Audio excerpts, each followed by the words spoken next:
All right, ladies and gentlemen, welcome to episode 134 of Guns of the 701. Dusty Backer is going to be my guest, but let's get it started like we do each and every week.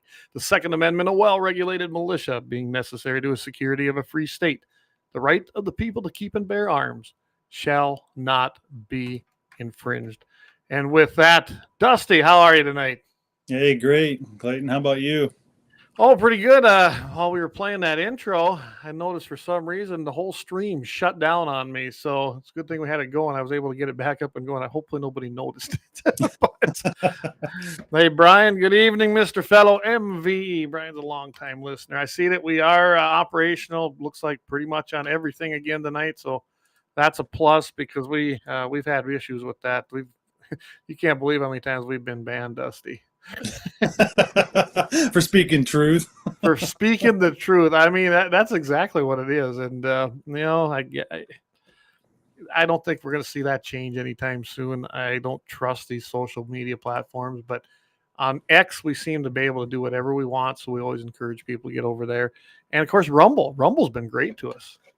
So we're very happy. Of course, our website, you can catch us at gunsinthe701.com. So Dusty, we're going to talk about Senate Bill 2137, right? I believe that's what it's called. 2137, yep.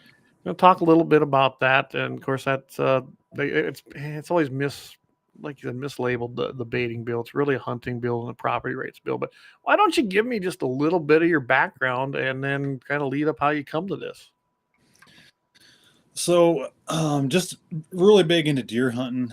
Been in North Dakota since 2009. Me and my wife were actually beekeepers, but we're just super into the outdoors. And anyway, in 2021, the people in North Dakota know that the EHD outbreak really set our deer herd back. I mean, it was bad. Yeah, it's like I found 100 dead deer in a mile of creek bottom. I mean, majority of half the state lost probably 98% of their whitetails, and we're 4 years later, and they still haven't come back. And then in 2020, you mean they're mismanaging our deer herd? What did I hear? Oh, go ahead. Well, it gets better than the winter of 22-23. Everybody remembers. I mean, the Game and Fish's numbers said there was like 40 to 50,000 deer that starved to death.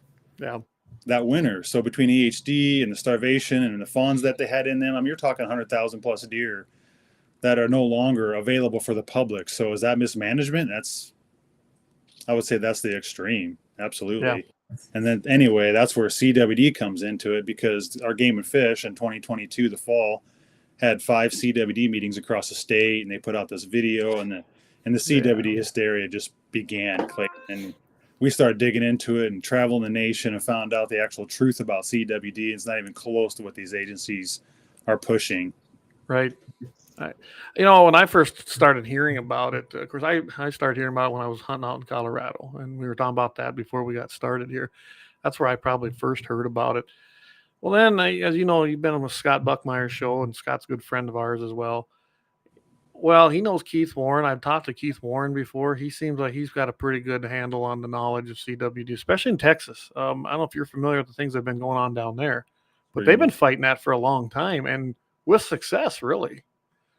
But yet our Game and Fish, when you give them that information at their public meetings, it just falls on deaf ears just about every time. Mainly because there's no money in it for them, and if they don't have that.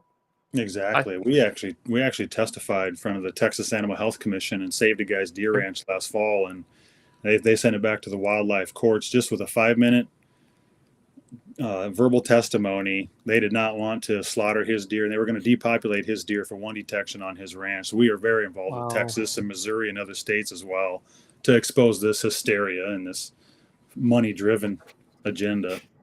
Unbelievable. Hey, we got a few chats coming in. Hey, Dan, good to see you. Dan's over there in that Dickinson area. One shot. He's a good loyal listener. Levi's with us. Levi, I don't know if you know him, but he's an avid hunter. He's been on the show as well. So thanks to all them guys tuning in. And I see the numbers clicking up. So I guess when I look at this whole CWD thing, and I was very disappointed the first Trump term when he signed the Great American Outdoor Act. I'm sure you're familiar with that.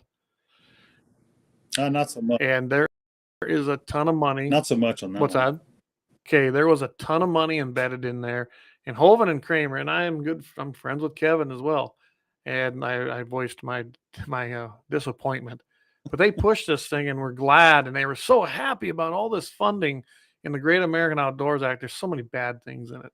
Sounded great, on paper, but it really is, to me, it flooded a lot of things with money that probably are going to infringe on private property. CWD being one of them. It really expanded the fraud, as far as I'm concerned, in the hysteria and the panic and the fear that the game and fish and wildlife type agencies are putting out there. And now it's being funded with yours and my money.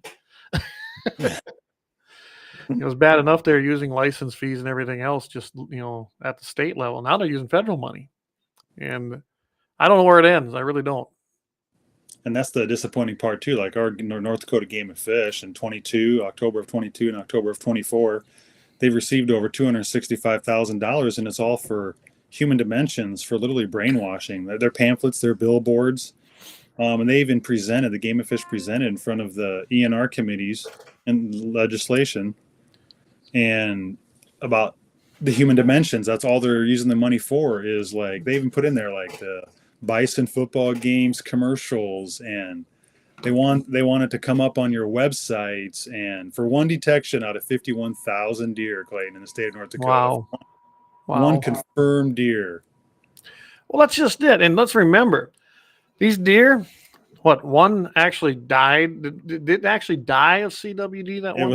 It was actually found dead, and we're getting to the bottom of it because we got information from Charlie a couple years ago on it, and it actually had a brain abscess. So we're trying to find out if it even had a TSE, which is they claim a transmissible spongiform encephalopathy, a spongy brain, which is just the myelin sheath deteriorating, and we don't have that confirmation. So, but it was found dead.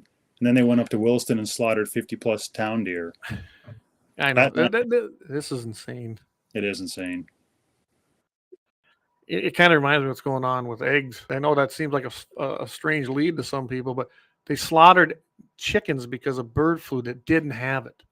And then that's what happened to the egg thing. And now we're importing them from Turkey. But you look at the mule deer, or I don't know, they're even doing it to whitetails. I know it's primarily mule deer, but they get one detection, not a confirmed kill of it. It was found dead. And let's also remember, they're collecting all these heads.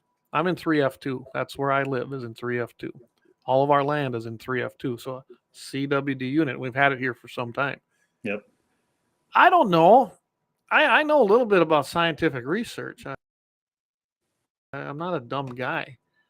I don't think putting a bunch of dead heads in there from deer that died from hunting, they died because of lead, or they died because of an arrow, depending on what season it was, is a very scientific collection of data when they're all mixed in one central area in a drop-off spot. I don't, call me crazy, but am I wrong? Well, let's just back up to what are they even testing? Because any neurodegenerative disease, there's no test for it, Clayton. They go off of symptoms.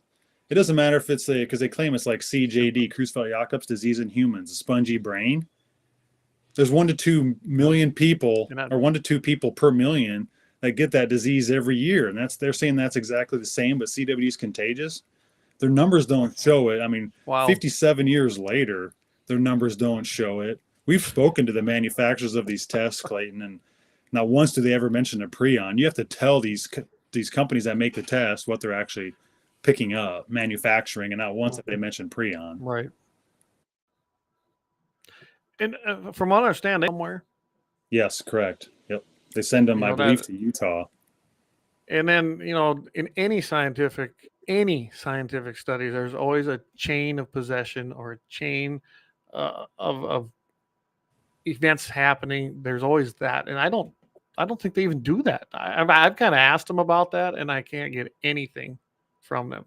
Well, we've did open records request, and we actually have 41 pages of a bunch of test results and stuff we have to go through from universities and where the tests are being sent off, and we'll relay that to the public too for North Dakota. For North Dakota, yeah, that's good to hear. Hey, Eric, glad you're joining in. Eric's a big hunter, and we're talking CWD here with Dusty back. We're gonna we want to get our breaks and keep this around an hour tonight. So I think it's a good way or a good spot to go ahead and take one of our breaks. And when we come back, let's talk about that prion, that elusive prion that no one seems to know anything about, but they blame for everything, right? All right. Let's take a quick break. We will be back right after this. Let me see your war face. Ah! That's a war face. Now let me see your war face. Ah! You don't scare me. Lauer Auto Repair, located at 309 South Washington Street in Bismarck, North Dakota. Give them a call at 701-258-6308. The team of mechanics at Lauer Auto can take care of any problem your vehicle is having. And when you do business with Lauer, you can be assured you're doing business with a pro Second Amendment America First repair shop. There are plenty of other auto repair shops in the Bismarck-Mandan area. But why take a chance at patronizing a shop that might not have your beliefs at heart? Make no mistake. Make no mistake. Lauer Auto is your pro Second Amendment repair shop. When you talk to the guys at Lauer Auto, don't forget to tell them that you heard they are a sponsor of Guns and the 701 and that you appreciate their support of our pro Second Amendment, pro North Dakota live stream and podcast. That's Lauer Auto Repair, 701-258-6308.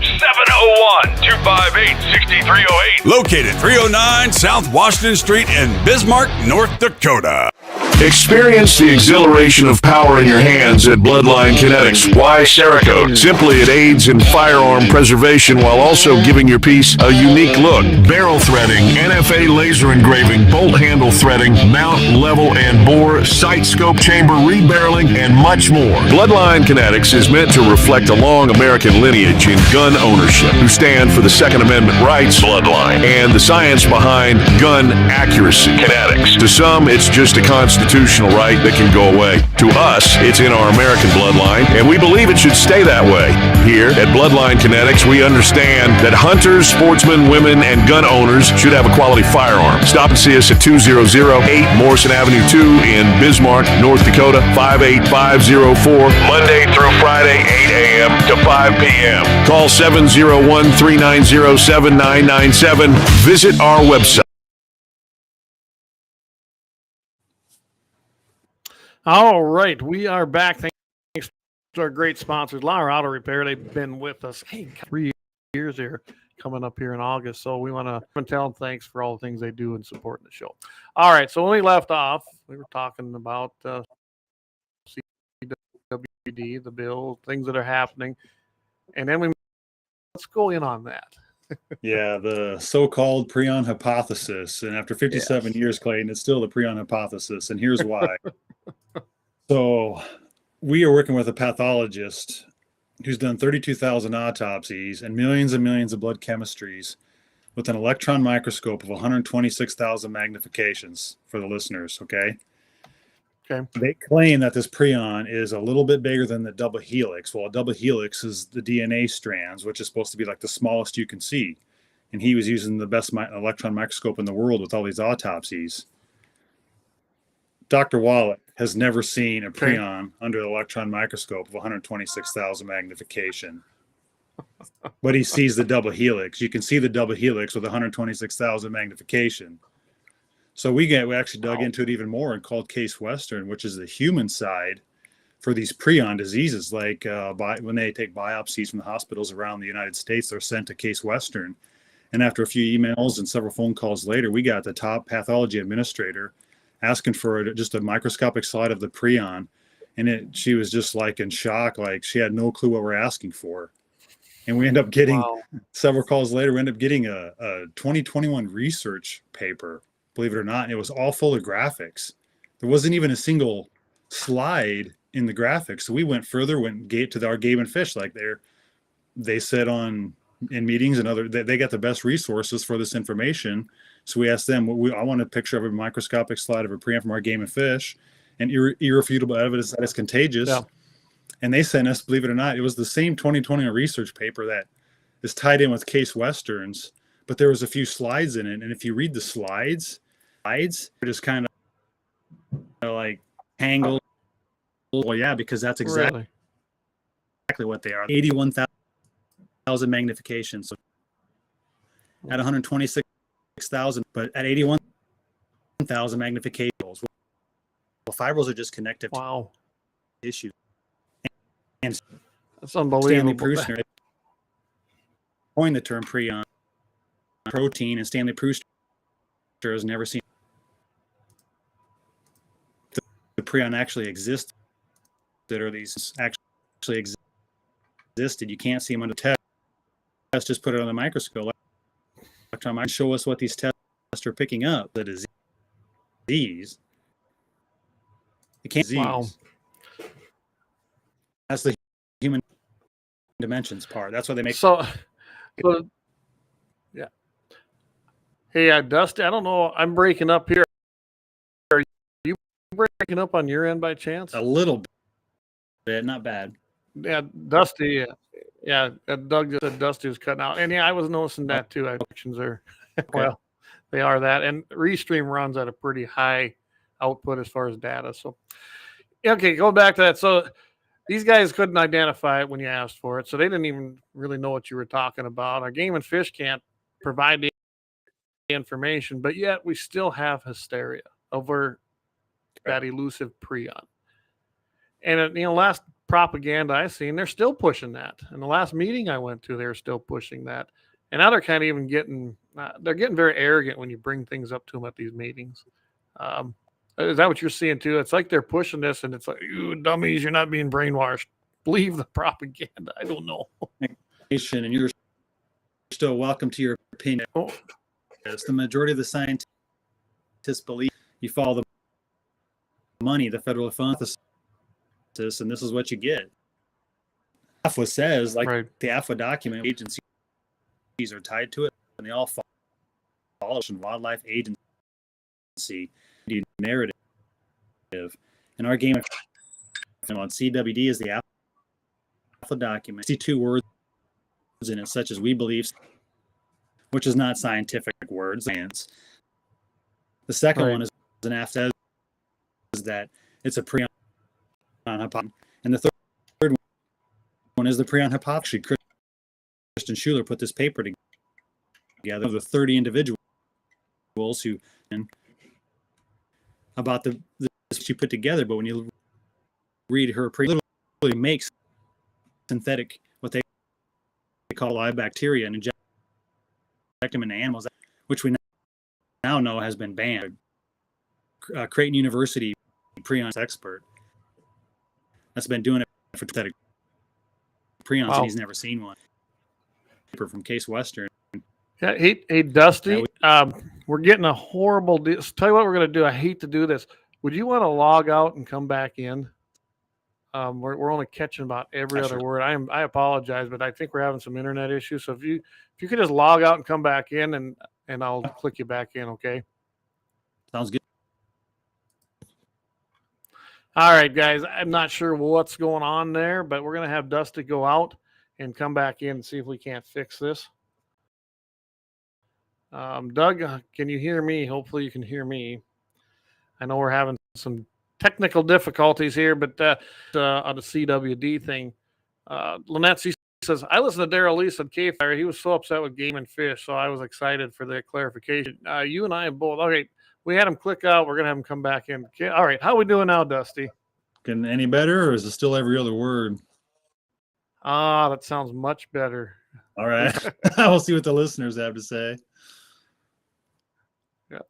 Yeah, I'm just kind of going through them. So, okay, let's try it out. I know you were cutting out a little bit on there.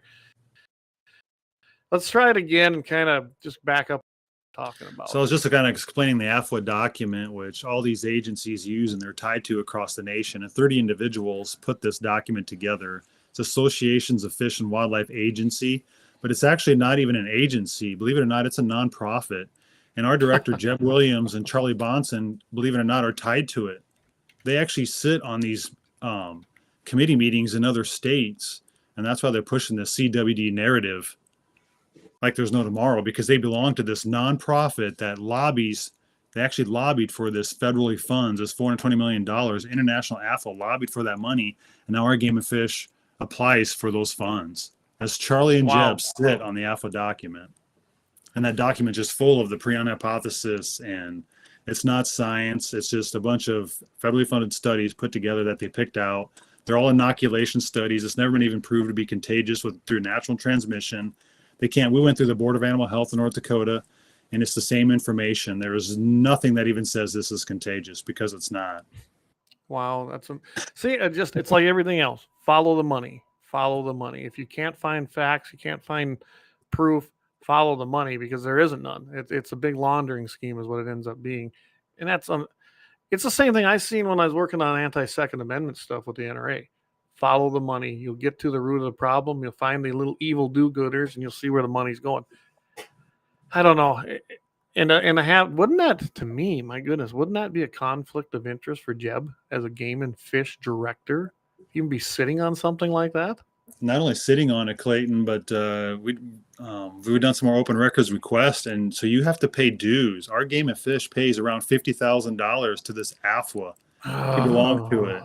I mean, this goes so deep. I mean, people wouldn't even believe some of this information. Yeah, well, I believe it. When you take something like this and when a government pushes something this hard, you got to ask yourself why, especially with very little proof. I don't know about you, but I've had one deer on this place that I thought might have had it because it had the symptoms, and had it tested, not by the Game and Fish, by the way, and nothing came back, nothing. It died. We don't know why. I didn't want to have a post done. I can't tell you why it died, but it was not from CWD. It was more than likely pneumonia, probably, and that's the thing too. When the deer has these symptoms spinning circles, Dr. Wallach proved this years ago, and actually has a book in the Smithsonian Institute that he did 17,500 of these autopsies and proved that a deer can have a zinc deficiency and be spinning circles and emaciating all over itself. That's why to have confirmation, you actually have to see the myelin deteriorating, not just in the brain, but in the spinal cord, because the deer could have not just a spongy brain, it could have dementia, it could have Alzheimer's where the entire brain shrinks. Right. And it could have MS. Well, yeah, they're like any other animal. They can die of anything. They got other things going on with them. And we had a pretty dry year that year. Who knows? It could have been deficiencies in the forage. I mean, I was supplementing my cattle. So, what were the deer doing? I'm sure they were missing things as well. But yeah, that's the only thing I've ever seen here. I've been here 27 years. Now, EHD wiped out my whitetails. I mean, I had really good whitetails here. They started coming back, and then we saw a touch of it last year. Nothing like I saw 3 years ago when it come through here. But EHD has killed more deer around here since I've been on this place thing, even the winters. Yeah. And they do nothing. Of course, I don't know if there's much they can do, but they're not even concerned about it. It isn't even a blip on their radar. And when you bring it up to them, they look like deer in the headlights when you bring it up to them. Exactly. Well, if there was money attached to EHD, well, they'd be all over that too. Oh, absolutely. I think it's about private property rights. I think it's about control. I mean, I look at 3F2 here, and I have never seen more deer hunters here because they released so many tags, and it looks like to me it's their pattern. If it's a CWD unit, they're trying to kill everything off. Yep. They give out tags in your unit, Clayton, for CWD. Yours, and I believe 3A1. Yeah, I mean, there's no other explanation other than they're trying to kill them off. And they're doing a good job of it because the deer populations in this area are horrible. And what the sad thing is it caused landowner-hunter relationships to deteriorate too. Right. Because you got all these people that most of them came from east of the river, a lot from that West Fargo area. Because I don't think there's a lot of land for them to gain access to over there. They see all these tags and doe tags on top of it, doe only. They come out here, and then they're pissed off because they can't find access. They hit every little piece of public access land, whether it's a quarter or 2 quarters. There's nothing left on it after the first push, and it's driven onto the private land. I don't have a lot. I have a tag. My boys have tags, and I got about 4 or 5 other friends and family that hunt, and that's all that this place can handle at the moment. So I don't let other people hunt either. Sure. Not in these last couple of years. Whitetails, I really didn't let anybody hunt because trying to let them come back. I'm hoping that EHD is going to be a minimal thing. But if we see a year like we did last year, this year, I imagine EHD will come back through and wipe them out again. So, hey, 18 wheels and a dozen six shooters. Good evening. Doug Wolf says we are crystal clear now. 701 Nation. Hey, Jamie, you made it on. You can log in if you got a minute. Join us, have some fun in the conversation. So, Levi Nelson says it's the government cause. Talking about our inner. Maybe Jim's Hey, behind Levi. that. Levi's a good one. Yeah, Doug says basically it's COVID, isn't it?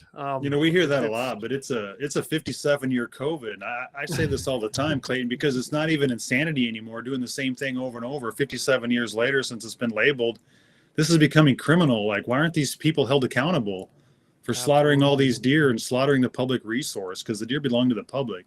They're supposed to manage. It's in our Constitution. They're just the managers of the deer herd and not listening to the people. And that's why we get to legislation.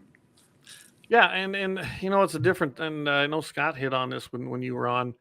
You're talking about the two different states, North and South Dakota. South Dakota has a South Dakota Game and Fish Commission, and North Dakota, of course, they set the legislature can step in. Let's just put it that way, and actually dictate to the Game and Fish. It's a little bit different situation. I don't know which one's better. I mean, if you got a good legislature, it can be very good. But if you don't, you have a lot of luck with the commission. They made some changes in the commission in South Dakota. And even back when I was doing a lot of things down there, at least if you had a good governor, and it's another thing. If you got a crappy governor, you're going to have a crappy commission because they're the ones that appoint those people. I think whether it's the legislature or a commission, they don't have enough landowner input ever. They don't have enough hunter input. But they sure got a lot of people who think they're smarter than everybody else on there, and politicians, which politicians, they sell their soul, I think, every day. Oh, did we lose Dusty? Uh-oh. We lost Dusty. So I'll tell you what, I think this is a great time. We're going to go, it's bottom of the hour. We're going to go ahead and take our main break. Thanks some sponsors, pay some bills. I know Anvil Brand is coming back because they are sponsoring open sites coming up March 29th, guys. That's going to be Saturday, 11 o'clock a.m. Central Time out at Axis. Big crowd showing up there. We're going to take a quick break. Hopefully, we'll get Dusty back afterwards. Otherwise, this might end up being a really short show because this is all I had planned. So anyway, thanks for tuning in. We'll see if we can't get you back and start talking some more CWD.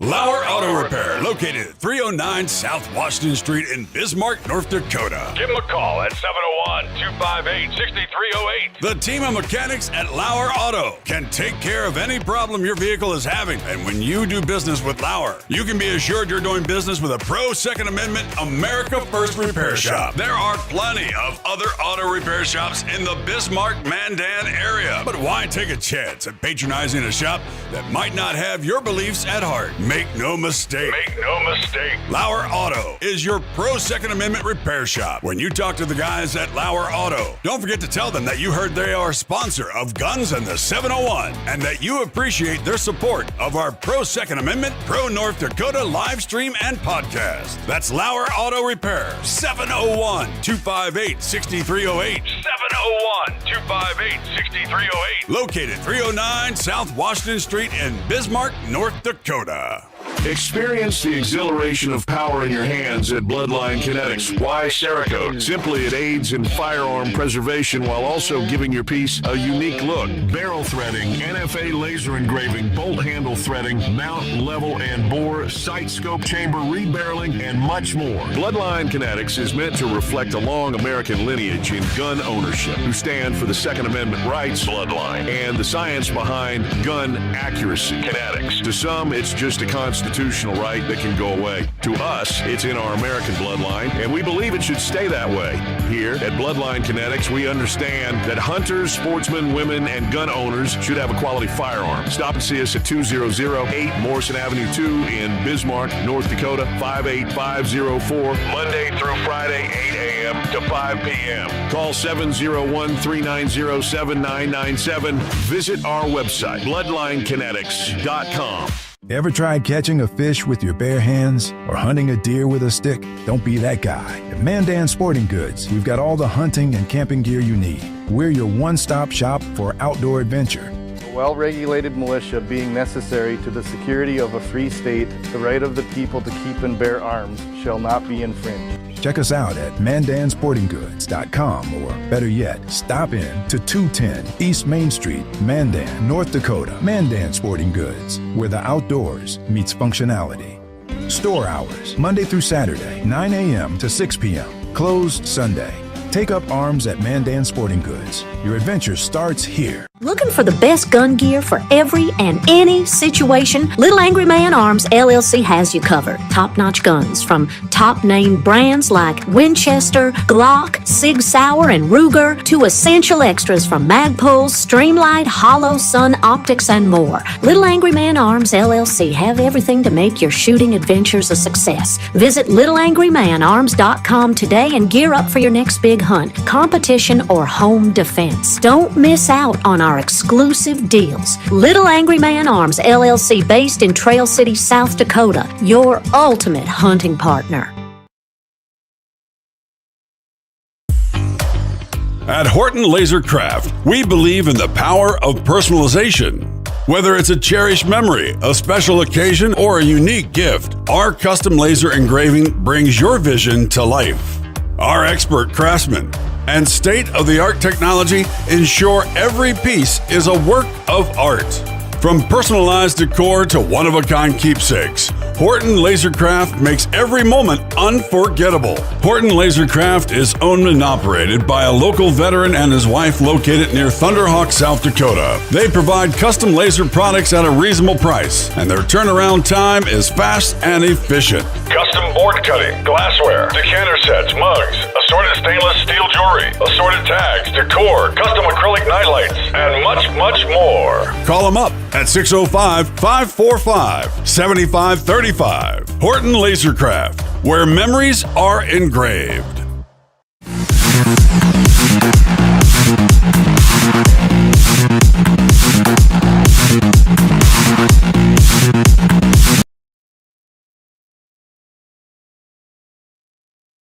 All right. Right. We are back. Are you there? I think so. Let's try this again. Okay, I can. The sound sounds like it's coming through, but in the video, but that's okay. We can live with what's going on if it's my end or your end. But I think maybe we're rolling again. So okay. Good deal. We got some storm. That could be. See, I got Starlink here. I checked all my stuff here during the break, and it's good. So I really don't know what to tell you. Them storms. We'll just keep rolling with it. Go ahead. I'll just let you continue right where you left off. Where did I even leave off? I was in panic mode here trying to get back on. So we were talking about basically the follow the money, and Jeb was sitting on the board, and not only that the game and fish, I guess that's what sparked, was paying $50,000 a year to that thing. I mean, really?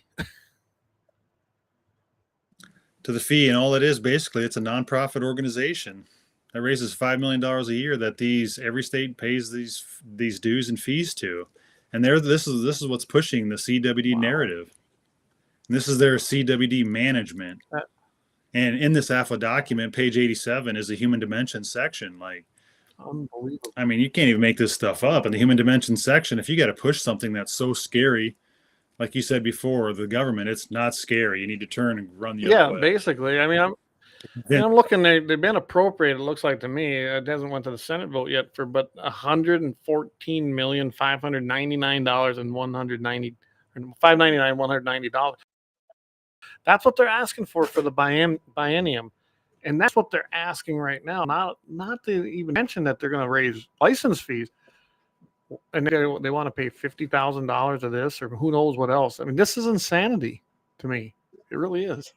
Exactly. And where it's and where it's coming from. And that's why we brought the one CWD bill. That should have been a no-brainer, because they've used almost $1 million just of our local hunting and fishing fees for testing and restricting. That is it.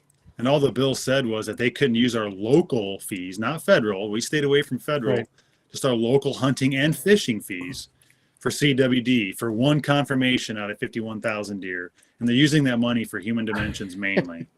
Yeah, I mean, I even see billboards when I'm out and about. You know, nothing frustrates me more than to see that, because if you or me want to get our word out, what do we got to do? We got to go raise our own money, organize our own people. We can't work full time on it, and we have to pay for that. No. The other people just hop on there. They spend other people's money, and like you said, that's our money. Whether it's a tax appropriation or it comes from the hunting licenses and fishing licenses, they're using our own money against us, and that's what's frustrating to me. It's no different than, to me, county governments belonging to the county commission association or what. It just torques me off, because they shouldn't be doing any of that. They should be worrying about serving you, we the people. Game and Fish is no different. Exactly, 100%. And that's what we find out with legislation too. So many of them are friends so close to the game and fish in there, and they're just giving us fits. And the Senate went through clean, did a great job. They listened to the people. Now the House E&R committee, there's a couple in there that are just, they have personal agendas, and they're just giving us the fits. I mean, we had 320 written testimonies. Like, how many bills have 320 written testimonies? I mean, 80% of the people, and this is how it was with 1151 2 years ago too. I mean, it's just a no-brainer, and they're getting phone calls blowing up, and a couple of them still want to try to kill this thing in there. Yeah, and I'll mention, like you said, Porter's one of them. And Jamie, you know Porter. We're no stranger to Porter. Porter's the guy. He's the poison pill on this. And yeah, he wants this bill gone because he's buddies with Looks Jim. like you guys got it cleared up here pretty good. Yeah, I don't know. Finally, it settled All down. I had to do was threaten that I was coming on and go, let's get clear before he gets his loud ass on here. How you doing, Dusty? Good to meet you, Jamie. Good, you too, Jamie. Hey, our pleasure. Our pleasure. Appreciate the work you're doing for everybody, man. Much appreciated. You bet. We're trying. It's no personal game. Me and my wife, this is just, once you find out the truth, you guys get it. You just can't stop, because this is it's so criminal, really, what they're doing to the people in North Dakota. It is. And across the nation. Yeah. Well, it's theft. They're taking our money, like you said, from our licenses and fees, and using it for stuff like this, which is completely going to be violating private property rights, and it's criminal. It's criminal theft. It's doing nothing for the deer. What does testing and restricting and culling do for the deer, and what does it do for the people? For one, I thought CWD is supposed to be about deer, but they're changing our minds and brainwashing our minds. Yeah, making it about. I'm going to read you one comment here that Trent Schatz, he come on and he said, hit on the BS that's going on in the committee right now, and how to get a hold of and why we should contact the committee members right now, as they are being misinformed, saying it takes power and authority away from Game and Fish. The chair and the vice chair of the committee are trying to push this in hopes of getting the bill killed. Good point. We're talking about that. You want to hit on some of the things they're going to be doing there, Dusty, or trying to do? Absolutely. So they try to use ethics, and that doesn't work, because ethics has nothing to do with the hunting restriction. But the authority, this bill takes no authority away from the Game and Fish, and I can't make that clear enough. So nobody can use that as a weapon either, because between our Game and Fish already have authority if there is ever an outbreak. They work with our Board of Animal Health, the Ag Commission, and our governor, Kelly Armstrong, if there's ever an outbreak. They can do an emergency. Yeah. And the Game and Fish didn't even know that. Charlie Bonson, in verbal testimony, got up there and said, well, I couldn't find it in Century Code. Well, if he couldn't find it in Century Code, he shouldn't be saying it. Well, our state vet under the Department of Ag, Ethan Andrus, emailed the entire committee and set the record straight that no, Game and Fish already have the authority. Yeah. And we work with the Board of Animal Health. Those are all set. And as far as the amendments go, they're personal agendas. What does a hunting restriction have, a setback or a limit or a time frame have to do with a hunting restriction? Yeah. We can already feed anywhere, anytime, any place, but they want to put a setback and put all their personal agendas and just ruin this good, clean bill that's for the people, and give the rights back to the people on private property for 4 years. They seem to have a habit of doing that with a lot of bills. Yeah, they do. And it's 4 years. So everybody's clear. This is a trial run. So, I mean, what are they afraid of? In 4 years, if it don't work, then revert back, right? Exactly. It's dead in 4 years. There's no they reason. put a sunset clause on it. Yeah, there's no reason not to pass it as it was written in a clean bill. 4 years, people. July 31st, 2029. I'm looking at the bill right now. And if it didn't work, then I guess we try something different or go back to what didn't work. But there's no reason not to pass this because it has a sunset. It's that simple. Without any amendments. Keep it clean. Yes. Amendments make no sense to this bill. So please call all 13 on the committee and just blow their phones up. And the same thing with the House floor. Just clean bill. Your amendments setbacks makes no sense. We're not going backwards. We're not compromising for something we don't need to compromise on. If they want their personal agendas, they need to bring their own bills. I don't know if you mentioned it earlier. I didn't catch when you guys started, but Dusty, you actually have the emails for all the people on the committee on your Facebook page, right? Yeah, I know. I saw you had that in your timeline on there. So yeah, if you guys are looking for that, go on to Chronic Wasting Disease on Facebook, find that, and you can every email. In fact, their cell phone numbers are on there too, I believe, right? Yeah. Most of their cell numbers are on there as well. So yep, contact them, text them, email them, call them. They're going to be talking about it next Thursday or Friday in committee, and it's going to be a vote on probably amendments and the bill because, as you guys know, they're running out of time. They only got a couple of weeks to kick bills out of committee, and they've already pushed this off a month. So we need all the people to contact them. So here it is, guys. I'm sharing it right now. Here you got Representative Todd Porter, who's the chairman. Dick Anderson's the vice chairman. You got Anna Novak. She's from District 33. District 11 is Representative Liz Conmey. Representative Jason Doctor from District 7. Representative Austin Foss from District 44, Democrat. Representative Jared Haggart from District 20. Representative Greg Headland. So what's he been like? I've had things with him before, and it's always it's hit and miss. What he's Dusty? You know what? I really like Craig. He has a head on his shoulders, and he's not controlled by the couple on the chair and vice chair. So he listens really well.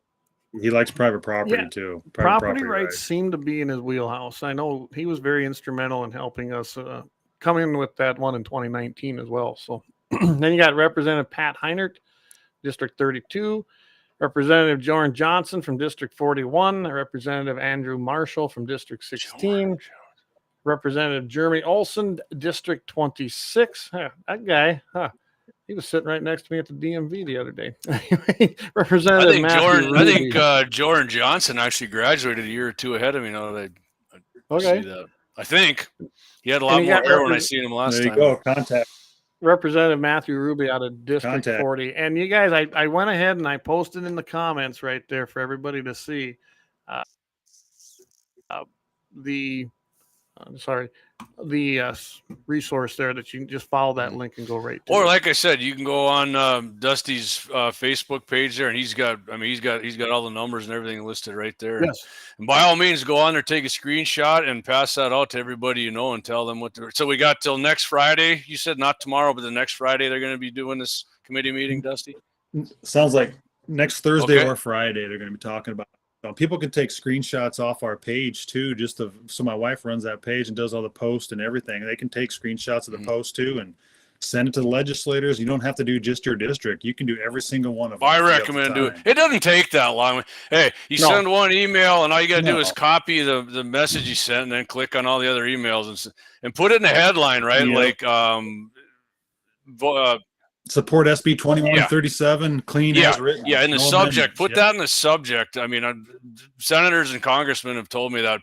The subject line, put that right in there. Doesn't matter if you repeat, a bunch of it in your description of the email. But put that in so they know what it's about. Otherwise, it might get passed over if they don't. Just put that in there. Yeah, but throw a deer in the subject too, like support 2137. And there you go. I like that. Perfect. And I think all testimonies closed right now on it, isn't it? Yep. They're done. Yep. It's just being held up now. Yep. Because you and I were talking about that. That's what they do when they don't want a bill. If they, like you said, they either don't have the votes, which is probably most likely at the moment, at least on the floor.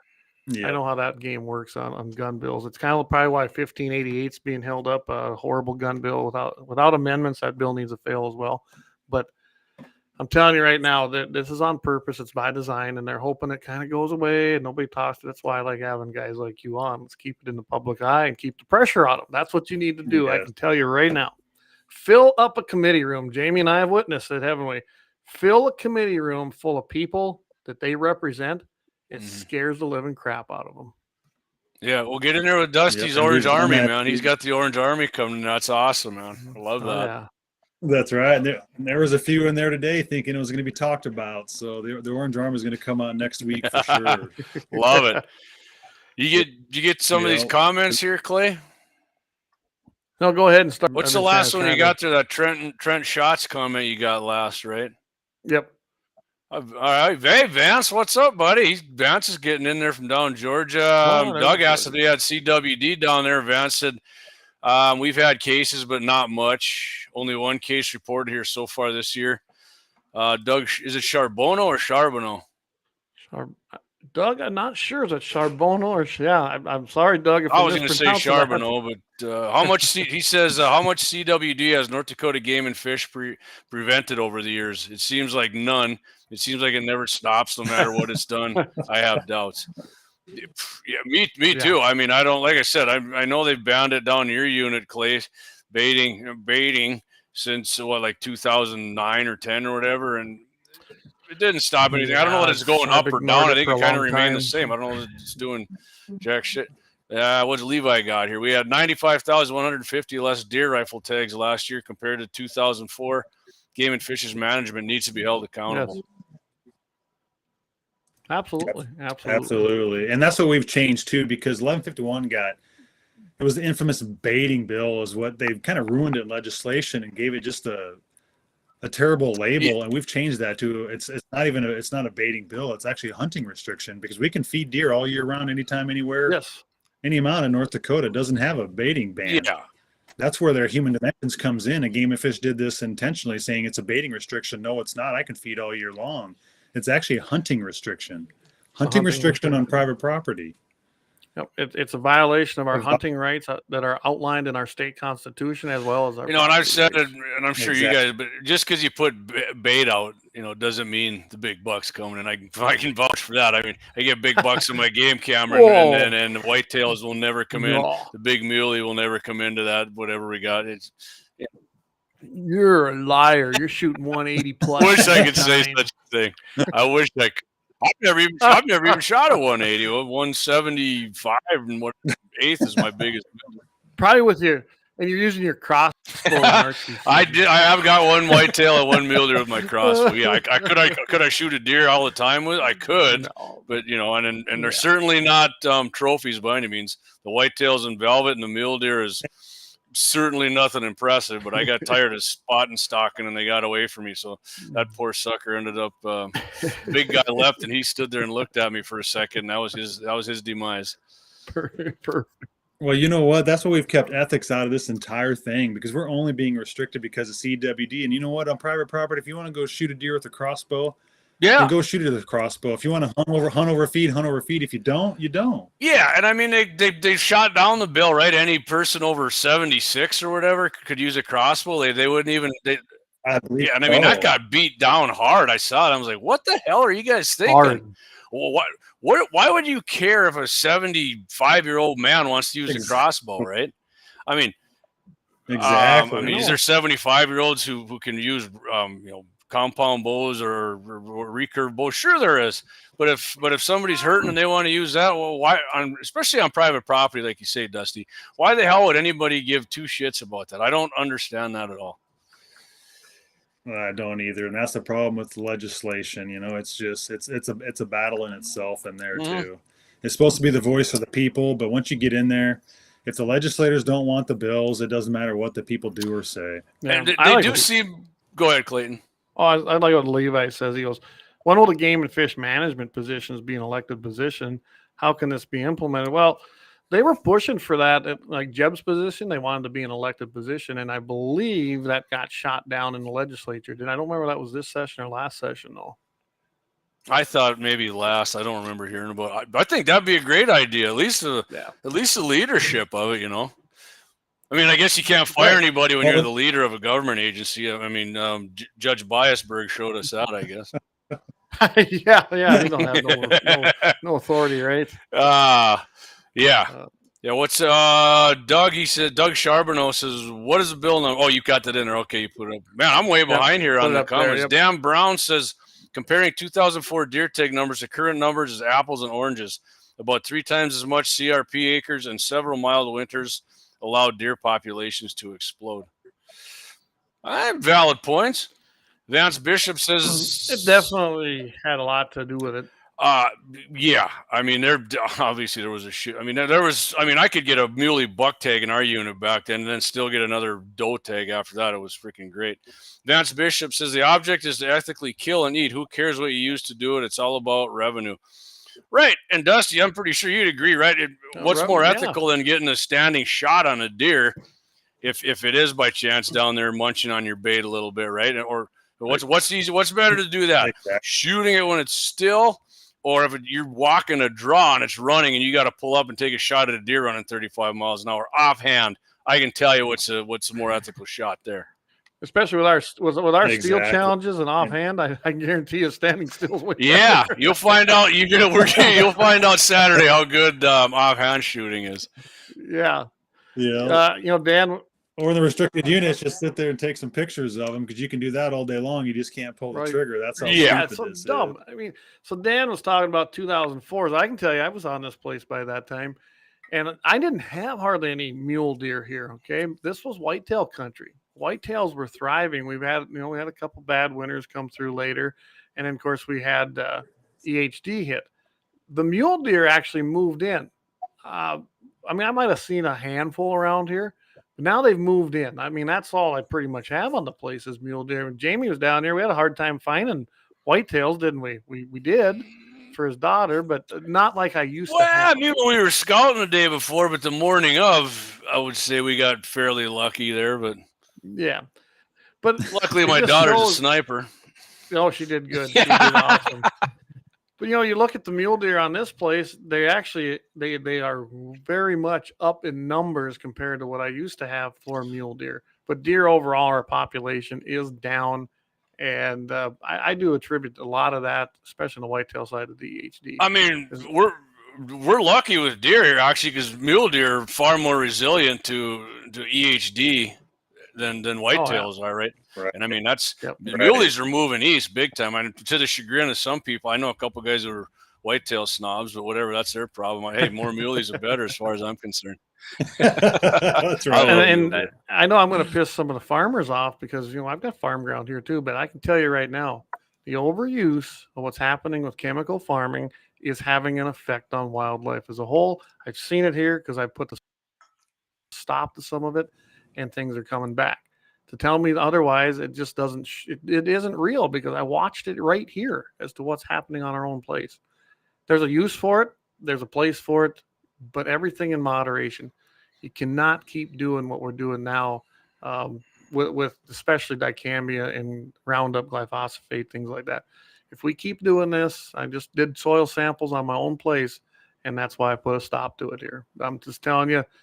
I think that's also contributing. Hey, to Clay, Bobby's working on it. Bobby's working on the glyphosate. Dave says he uses semi often. They're tenderized by that. Brian, our buddy Brian out there, the fellow MVE, surprised that they haven't come up with a baiting permit for a, quote, small fee. Small fee. And then they'd be all for it, wouldn't they?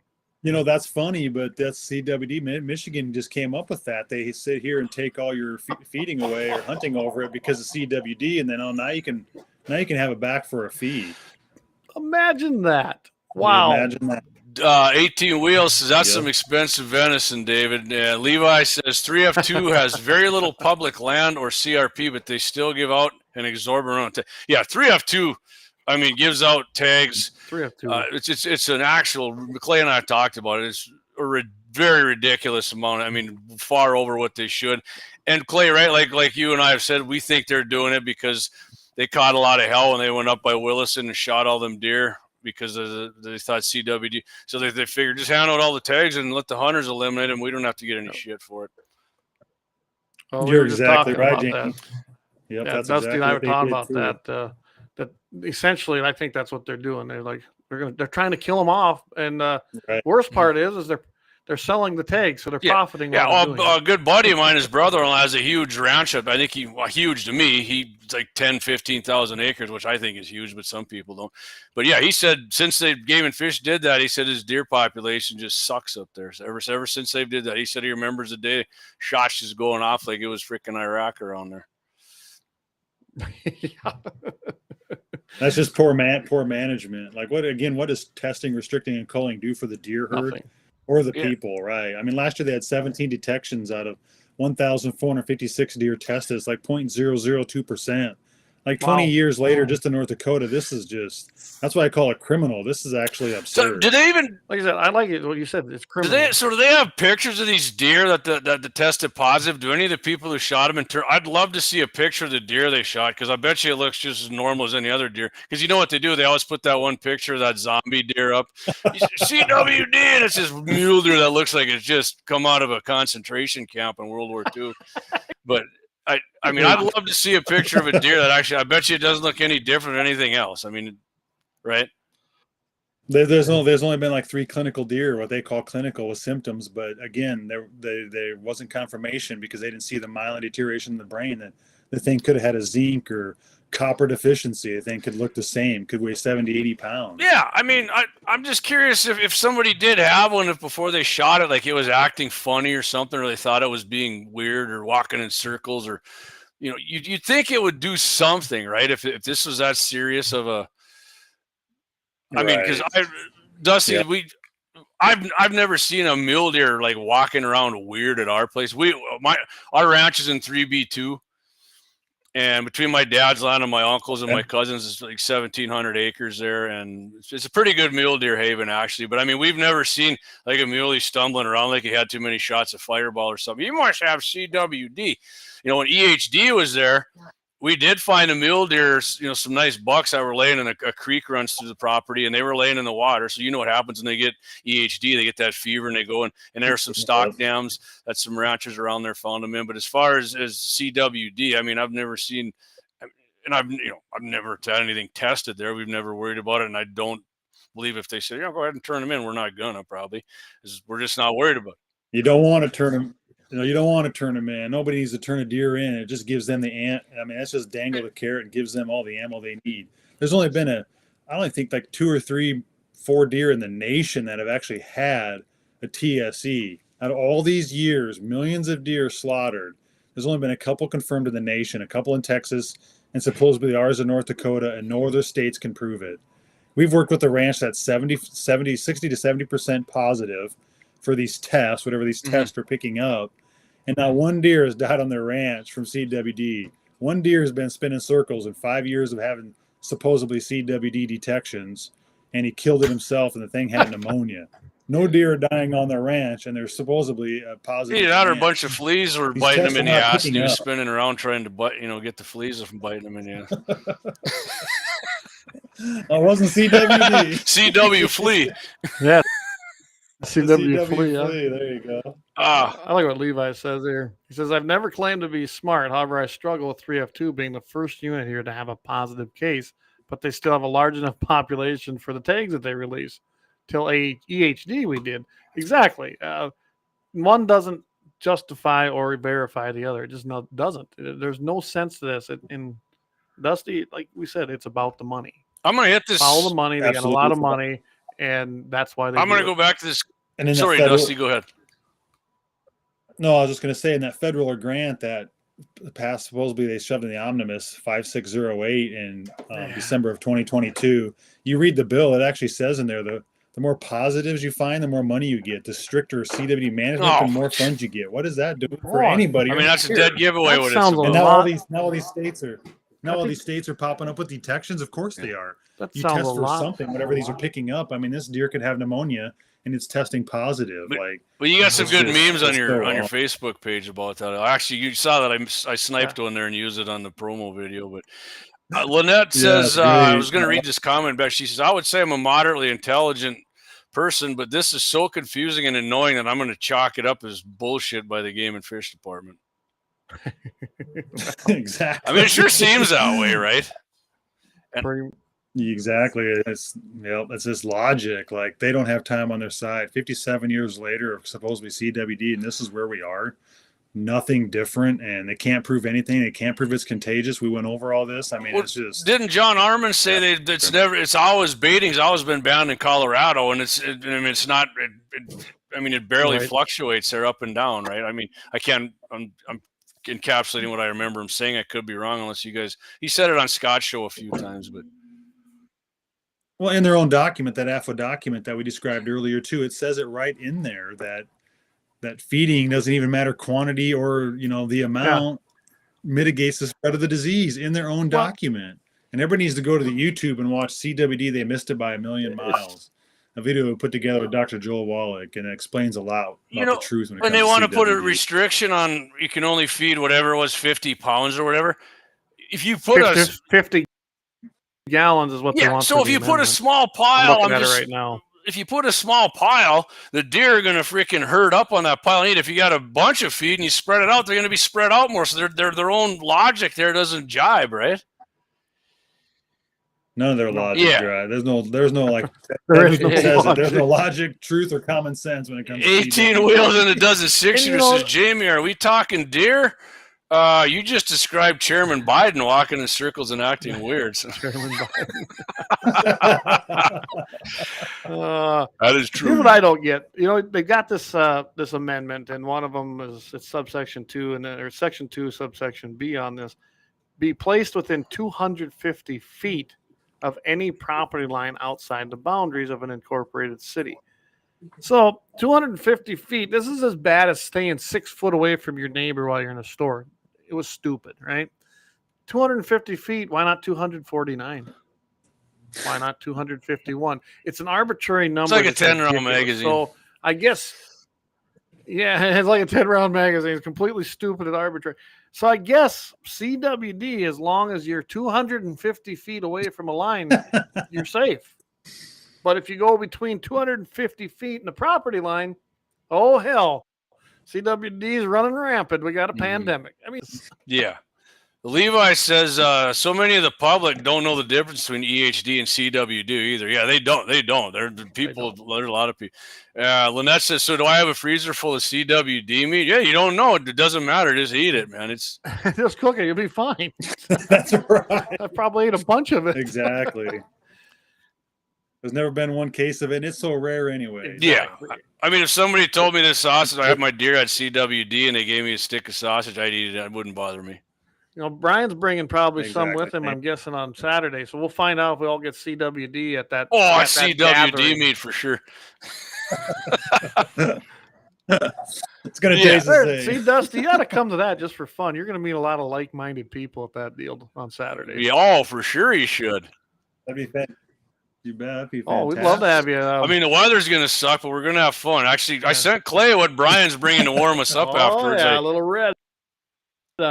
He made some homemade stuff. There's so Levi says there's no law on how close a neighbor can hunt to your property line. Right, but you can't put your 2 gallons of corn there or whatever, I guess. I guess not. Exactly. Although they did have a bill, they were trying to limit how close you could hunt to a property line, but that one, I don't even think that made it. I don't think it got any kind of traction whatsoever. So which is good. That would be a violation of private property rights. It's like, you can't hunt within 50 feet or 10 feet of my property line. Yeah, to the property line, but it's crazy. Jamie, I'll have to send you directions if you got time. Yeah, it's 11 o'clock Saturday, March 29th, and that's going to be our open site. I'll text you right now. Yeah, steel challenge. I think it'll be a lot of fun. Yeah, like I said, even if you got some with iron sights, don't you, Dusty? Nah, I got every scopes on everything. Why you come out and have some fun anyways? Maybe we can get you running the camera. I guess, you know what, Jamie? I might have to grab go. a couple of my extra open-sighted guns here, the lever action. Just so I know Gene's bringing up, and he's bringing up that 20-inch AR. And then he's using his 4570 though. Doug Wolf, he says, I should put some corn out in front of my deer target. Do it, Doug. Do it for the shoot on Saturday. I like that idea. That'd be some fun. That's funny. That's funny he says that, because one Christmas we put a hay bale blind in our front yard and all these lit up deer out along the highway and had a big old corn pile out there for Christmas. It was fantastic. Fred says Dick Anderson is lying and won't listen to his own constituents, as a 97% of District 6 members want. SB 2137 passed without amendments, but he told me that he has taken amendments off, but told others that he might add more. Then he told me he does what the chairman, that being Porter, tells him to do.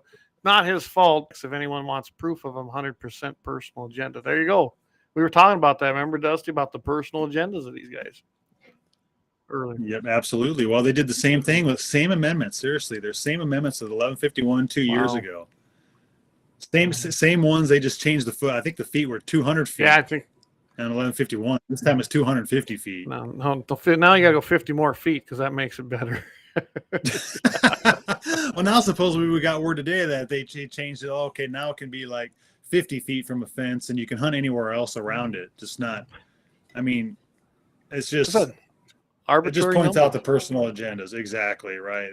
A hunting restriction has nothing to do with what we can already do. Why would we go backwards and lose restrictions on private, or lose private property rights? Oh, absolutely. And like you said, this is a hunting restriction. It's not a baiting bill.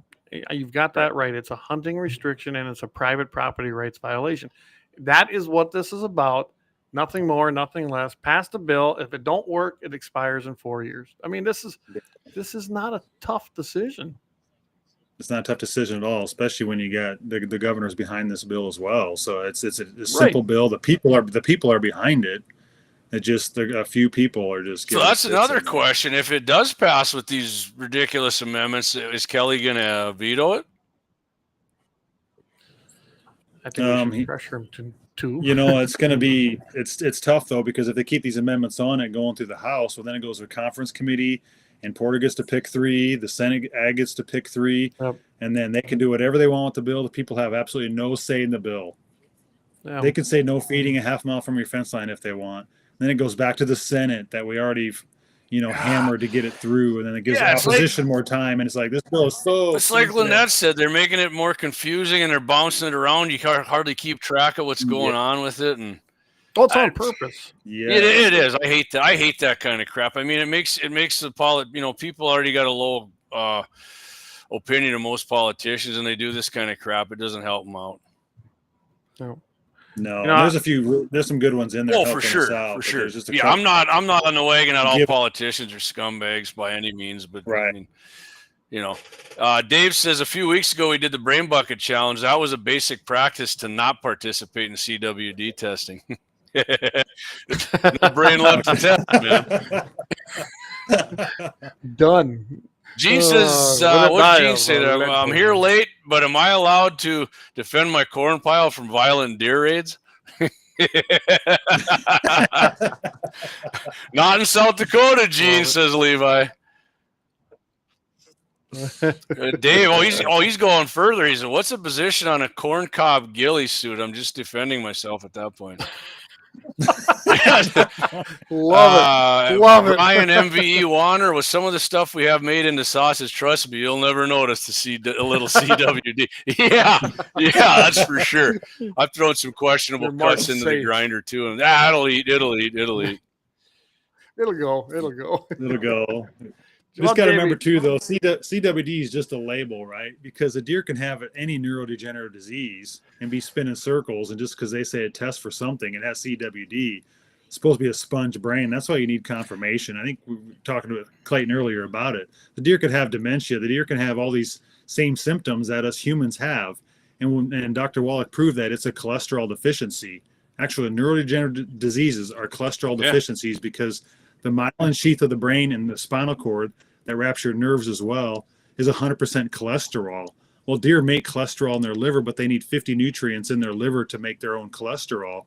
So if you don't feed them the supplements and the nutrition they need, just like livestock, they're going to get all kinds of diseases. We got rid of Alzheimer's in cattle in the 1970s.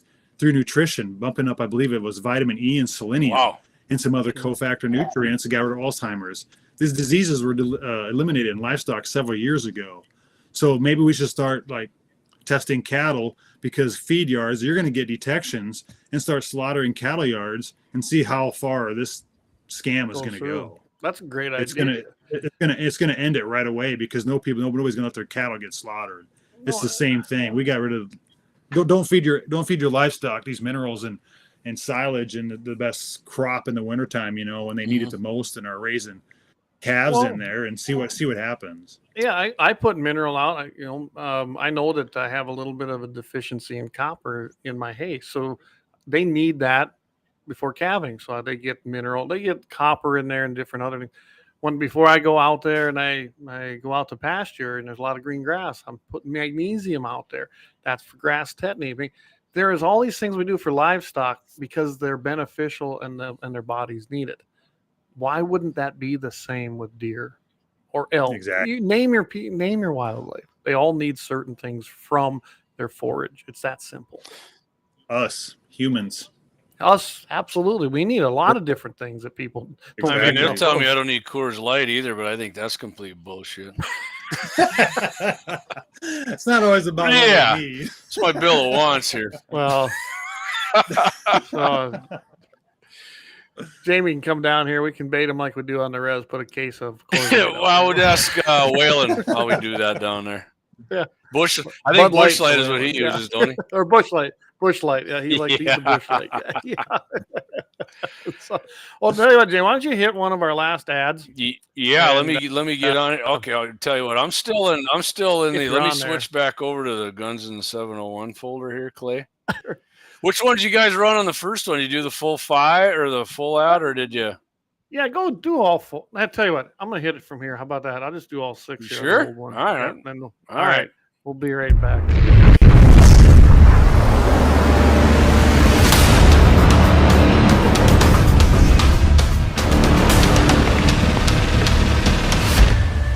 Lauer Auto Repair, located at 309 South Washington Street in Bismarck, North Dakota. Give them a call at 701-258-6308. The team of mechanics at Lauer Auto can take care of any problem your vehicle is having. And when you do business with Lauer, you can be assured you're doing business with a pro Second Amendment America First repair shop. There are plenty of other auto repair shops in the Bismarck-Mandan area. But why take a chance at patronizing a shop that might not have your beliefs at heart? Make no mistake.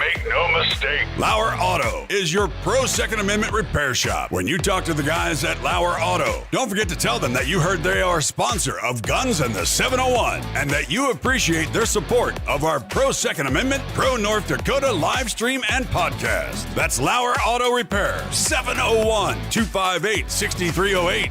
701-258-6308. Located 309 South Washington Street in Bismarck, North Dakota.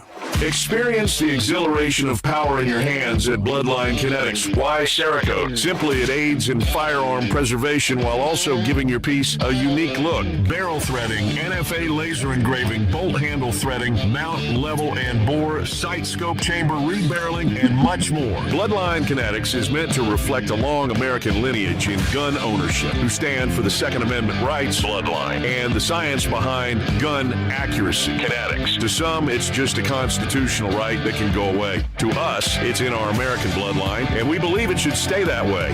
Here at Bloodline Kinetics, we understand that hunters, sportsmen, women, and gun owners should have a quality firearm. Stop and see us at 2008 Morrison Avenue 2 in Bismarck, North Dakota, 58504, Monday through Friday, 8 a.m. to 5 p.m. Call 701-390-7997. Visit our website, bloodlinekinetics.com. Ever tried catching a fish with your bare hands or hunting a deer with a stick? Don't be that guy. At Mandan Sporting Goods, we've got all the hunting and camping gear you need. We're your one-stop shop for outdoor adventure. A well-regulated militia being necessary to the security of a free state, the right of the people to keep and bear arms shall not be infringed. Check us out at mandansportinggoods.com, or better yet, stop in to 210 East Main Street, Mandan, North Dakota. Mandan Sporting Goods, where the outdoors meets functionality. Store hours, Monday through Saturday, 9 a.m. to 6 p.m. Closed Sunday. Take up arms at Mandan Sporting Goods. Your adventure starts here. Looking for the best gun gear for every and any situation? Little Angry Man Arms LLC has you covered. Top-notch guns from top-name brands like Winchester, Glock, Sig Sauer, and Ruger to essential extras from Magpul, Streamlight, Hollow, Sun Optics, and more. Little Angry Man Arms LLC have everything to make your shooting adventures a success. Visit littleangrymanarms.com today and gear up for your next big hunt, competition, or home defense. Don't miss out on our exclusive deals. Little Angry Man Arms LLC, based in Trail City, South Dakota, your ultimate hunting partner.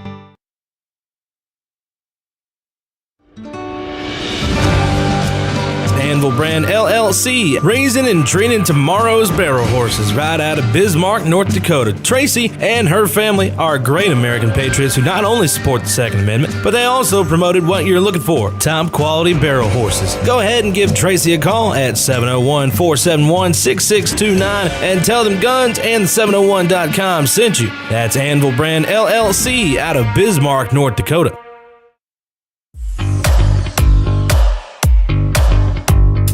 At Horton Laser Craft, we believe in the power of personalization. Whether it's a cherished memory, a special occasion, or a unique gift, our custom laser engraving brings your vision to life. Our expert craftsmen and state-of-the-art technology ensure every piece is a work of art. From personalized decor to one-of-a-kind keepsakes, Horton Lasercraft makes every moment unforgettable. Visit HortonLasercraft.com today and start crafting your perfect gift. For more info, email them at HortonLasercraft@yahoo.com or call them up at 605-545-7535. Horton Lasercraft, where memories are engraved.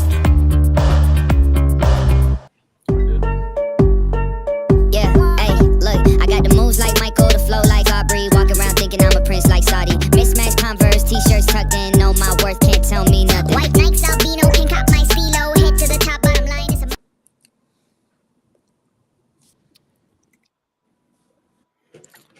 All right, we are back. I think things are starting to finally work towards the end of the show.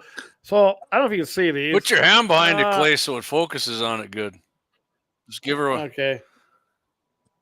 There you go, right there. Nice. Real nice. So these were made by Horton Lasercraft, one of our sponsors. I will be, I'll have some of these up there Saturday. Everybody who comes in to get one of these. So just so everybody knows.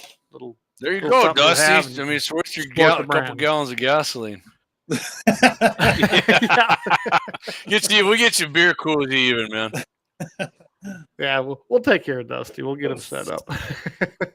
Yeah. So. And I did get my camper dropped off up there today, so I'm all set. I think I'm going to roll up early in the morning now on Saturday. Awesome. Well, I'll be out there. But I told Axe I'll be out there at 10. So he says, in fact, Axe says sometimes deer need lead even to supplement their diet. So I was getting aroused. I mean, it's kind of a normal thing. I got to drink a man's beer whiskey, and I said occasionally I drink Pendleton, and. Hey, I 18 wheels and a dozen six. I think he's on my team here. That is a man's beer. Whoa, wait, a man with a bun and a man purse. That's called a merce. Not a man purse. A merce. So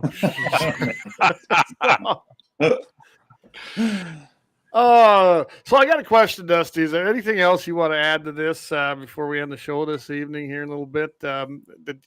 I know we all know, hit the legislative website, get on there. It's really easy. Like I said, I put that in there so that everybody can hop on, go to this link right here. Yeah, it's really easy. That's your committee. That's your House Energy and Natural Resources Committee. That's the link.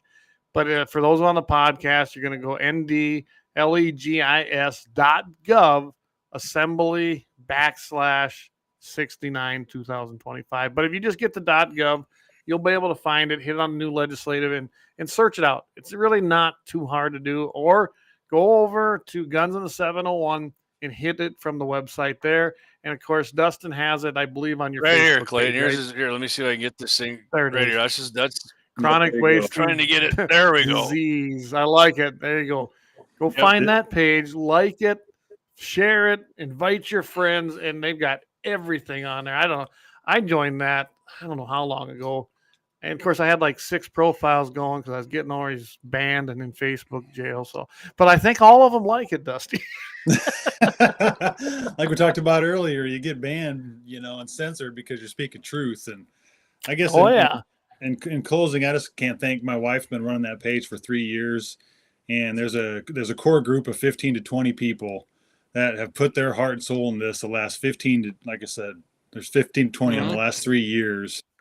And just, I want to give kudos to them. So, I mean, it's what we've done and accomplished in 3 years is nothing short of amazing, no matter what happens through legislation here. So yep, you guys did great work. Keep this bill simple and just trying to help the people out of North Dakota. There's nothing for personal gain in here for anybody. All of us take off work. We're not getting paid to be there like the Game and Fish and the legislators, that are supposed to be, that are getting paid to be there to be our voice. So just kudos to everybody. And just remember, everybody, even in the restricted units, can put feed down anytime, anywhere, any amount. Just This bill gives you the right back to hunt over it if you so choose. If you think if it's not fair, don't believe in the ethics, then don't. But that's all this bill is about. SB 2137. Well, absolutely. And then how they tried to hijack it with the ethics. We saw that in a lot of the comments, especially going in, after crossover. Ethics that's to each his own, right? I mean, okay, don't run them down with a snowmobile, don't do. But as far as hunting over a bait pile or hunting out of a blind, some people might think hunting with a crossbow. There's a lot of them. Some people might think hunting with a recurve is way more ethical than a compound. Or how about the old longbow? It's just like some people think that I should only have maybe one piece of ammunition chambered versus having a 10-round mag or a 20-round mag. None of that, that's each individual preference. None of that's to me, legislated. It all does the same thing. And if you do it right and you do it legally, then that's all that should matter. That's what I think. Bingo. And that's your spot on, Clayton. But the opposition has nothing else because we wrote this bill so perfectly. They have nothing. It's either ethics or trust the experts. While, again, the experts already have the authority for an outbreak with the Board of Animal Health. And ethics have nothing to do with it. And our Game and Fish doesn't even follow their own proclamation. We saw that a couple of years ago. They didn't. There's several units should have been restricted 2 years ago. And they still didn't. They don't even follow their own proclamations. So how are we supposed to trust these unaccountable individuals? Well, I'm going to put this up here because I think people need to see just how simple this is. There it is, everybody. This is literally a half-page bill. It's Senate Bill 2137. Senators Boehm, Thomas, and Patton. Representatives Koppelman, Novick, and Tivitt. They all got on board with this. I'm going to read it. It's 11 lines. A bill for an act to create and enact a new section to the chapter 20.1-05 of the North Dakota Century Code relating to the use of supplemental feed for hunting and to provide an expiration date. Be it enacted by the Legislative Assembly of North Dakota. Section 1, a new section to the chapter 20.1-05 of the North Dakota Century Code is created and enacted as follows. Hunting big game animals using supplemental feed not prohibited or restricted. The department may not adopt a rule or implement a policy prohibiting or restricting the use of supplemental feed on private property for hunting a big game animal. Section 2, expiration date. The act is effective through July 31st, 2029, and after that date is ineffective. It doesn't get any simpler than that, does it? No, it does. And keep in mind, we can already feed anywhere in the state. Just if you want to hunt over, you can. And that's all this is doing. It's not acknowledging the fact that you can do that, and that now you can hunt big game over it. I mean, that is all they did. But I do love what you did. You put in there using supplemental feed not prohibited or restricted, but you also put in there section lines 8 and 9 that the department then can adopt a rule or implement a policy. And we all know that's what they do. If they can't get around the law, they do a policy, a regulation. They skirt it any way they can because you didn't tell them they couldn't. Well, it's pretty clear right here. As far as that, as baiting, I don't know how long I've been putting corn down or you put like the third cutting. Clay used to tell my dad, and you do it. I'm sure you got the small alfalfa, nice third cutting. Me personally, I hunt, 3 of my buddies hunt, and my uncle, his son-in-law, and his grandson, his granddaughter. And the only people I actually have ever shot, like right on the bait pile, right? One of my buddy's daughters shot 2 of her deer over it, and I mean, trust me, they were does, right? Nothing. And my other buddy's son, his youth tag, didn't even shoot it over the bait. Shot it out of her hunting shack. Well, that's cheating too, JD. But his he's the only other one who shot it like on the actual bait pile, an absolute El Dinkus whitetail that he thought it was the greatest thing ever. Made a hell of a shot on it right through the head. But like shooting big bucks. I mean, been doing it at least 10 years. I can't give you an approximate date we've been doing it, or years we've been doing it. But yeah. So if you think you're just shooting big bucks over these, I mean, that's not true. Not true. Right. And I want it to work that way, but it doesn't, right? So most of the time I'm like Dusty. People can put it out and look at deer. That's usually what I do, right? I'm looking at deer and I'm like, it's not deer season. I'm like, God, I hope he shows up during deer season. Never happens. Right. And you're also able to watch deer grow for years, right? I mean, I've said several bucks. I'm not kidding. I've watched for 5 and even one mule deer for 7.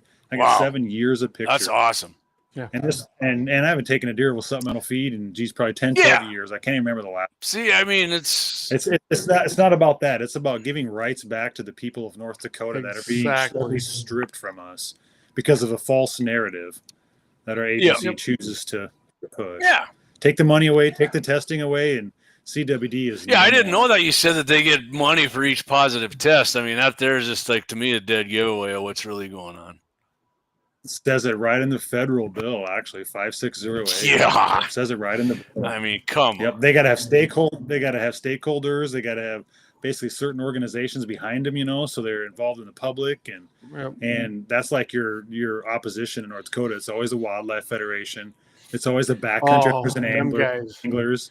The extreme liberal groups are the ones that sit at the table with the game and fish. Mm-hmm. We literally have a picture of them sitting at the table. It's not the public. It's not the sportsmen's. It's not you guys. It's not the landowners.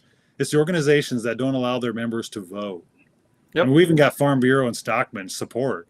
We're talking 35,000 members right there, family members, and they actually get to vote. Oh, I know Daryl. He shot many a 190s over his corn pile up there.